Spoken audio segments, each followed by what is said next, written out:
રાજસ્થાનના ઉદયપુર જિલ્લાના અંતરિયાળ ગામેથી 7 વર્ષના બાળકથી લઈને 17 વર્ષ સુધીના સગીરોને સુરતના પૂણાની બિલનાથ સોસાયટીમાં સાડીના કારખાનામાં ગૂંધી રાખી કાળી મજૂરી કરાવવામાં આવી રહી હતી।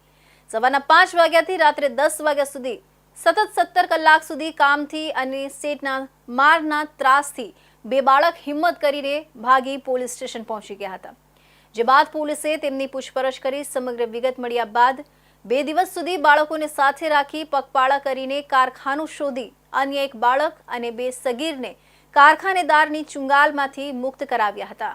ગોડાદરા પોલીસ મથકે 18 એપ્રિલની રાત્રે 7 વર્ષની વયના 2 બાળક આવી ચડ્યા હતા। ગભરાયેલા લાગતા પોલીસ દ્વારા આ બંને બાળકની પૂછપરછ કરતા તેઓ રાજસ્થાનના ઉદયપુર જિલ્લાના ગામના હોવાનું જણાવ્યું હતું।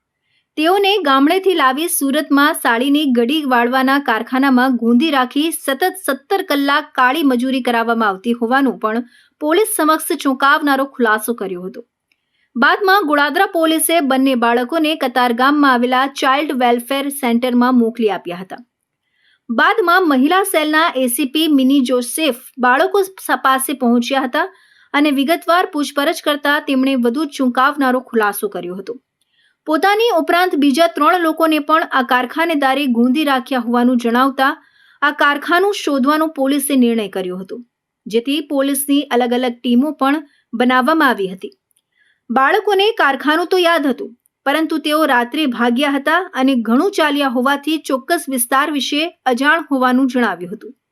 બીજા બાળકોને બચાવી શકાય તે માટે વરાછા, પૂણા અને ગોડાદરા એમ 3 પોલીસ મથકમાંથી મહિલા પીએસઆઈની આગેવાનીમાં 3 ટીમ બનાવવામાં આવી હતી।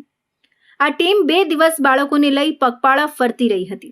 ત્યારે 19 એપ્રિલના રોજ પૂણા સીતારામ સોસાયટીની પાછળ બિલનાથ સોસાયટીમાં આવેલું કારખાના તરફ બાળકોએ આંગળી ચીંધી હતી।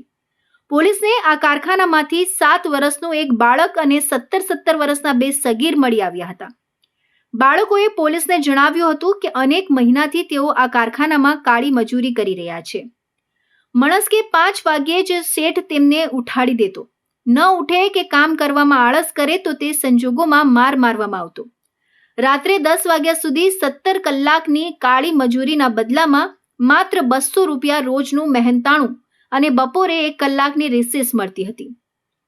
વરાછાની મહિલા સબ ઇન્સ્પેક્ટર FS ચૌધરીની ફરિયાદને આધારે પૂણા પોલીસે આ મામલે ગુનો નોંધી કારખાનું ચલાવતા પ્રકાશ ભૂરીલાલ ભૂરિયાની ધરપકડ કરી હતી।